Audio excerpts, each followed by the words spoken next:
Many people think of blockchain as the technology that powers Bitcoin.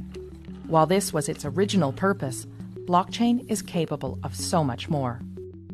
Despite the sound of the word, there's not just one blockchain.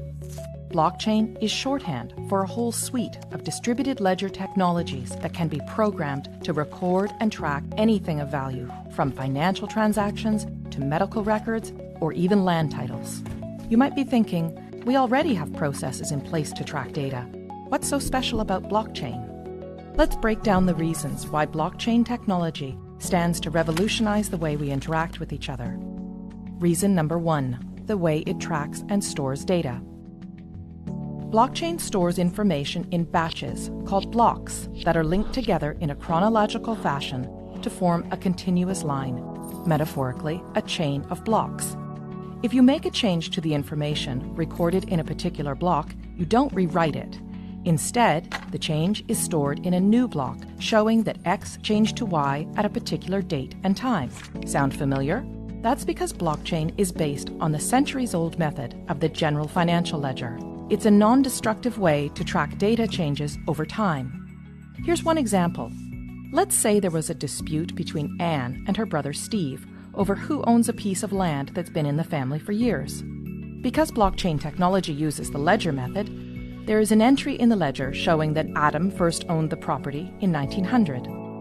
When Adam sold the property to Dave in 1930, a new entry was made in the ledger, and so on. Every change of ownership of this property is represented by a new entry in the ledger, right up until Anne bought it from their father in 2007. Anne is the current owner, and we can see that history in the ledger. Now, here's where things get really interesting.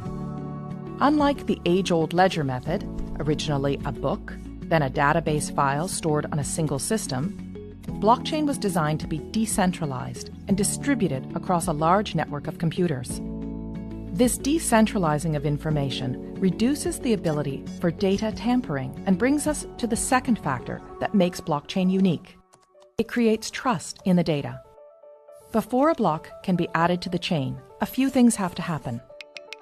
First, a cryptographic puzzle must be solved, thus creating the block. The computer that solves the puzzle shares the solution to all of the other computers on the network. This is called proof of work.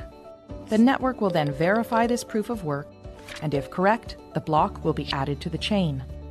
The combination of these complex math puzzles and verification by many computers ensures that we can trust each and every block on the chain. Because the network does the trust building for us, we now have the opportunity to interact directly with our data in real time.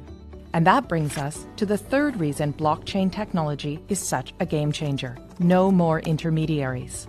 Currently, when doing business with one another, we don't show the other person our financial or business records. Instead, we rely on trusted intermediaries, such as a bank or lawyer, to view our records and keep that information confidential.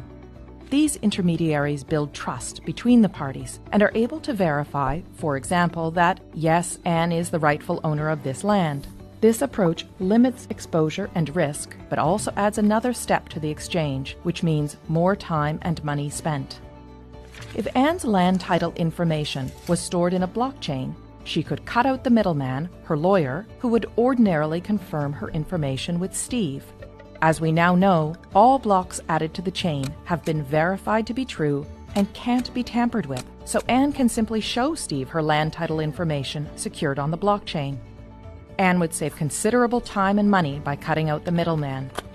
This type of trusted peer-to-peer interaction with our data can revolutionize the way we access, verify, and transact with one another. And because blockchain is a type of technology and not a single network, it can be implemented in many different ways. Some blockchains can be completely public and open to everyone to view and access. Others can be closed to a select group of authorized users, such as your company, a group of banks, or government agencies. And there are hybrid public-private blockchains too. In some, those with private access can see all the data, while the public can see only selections. In others, everyone can see all the data, but only some people have access to add new data. A government, for example, could use a hybrid system to record the boundaries of Anne's property and the fact that she owns it while keeping her personal information private. Or it could allow everyone to view property records but reserve to itself the exclusive right to update them. It is the combination of all these factors, decentralizing of the data, building trust in the data, and allowing us to interact directly with one another and the data, that gives blockchain technology the potential to underpin many of the ways we interact with one another.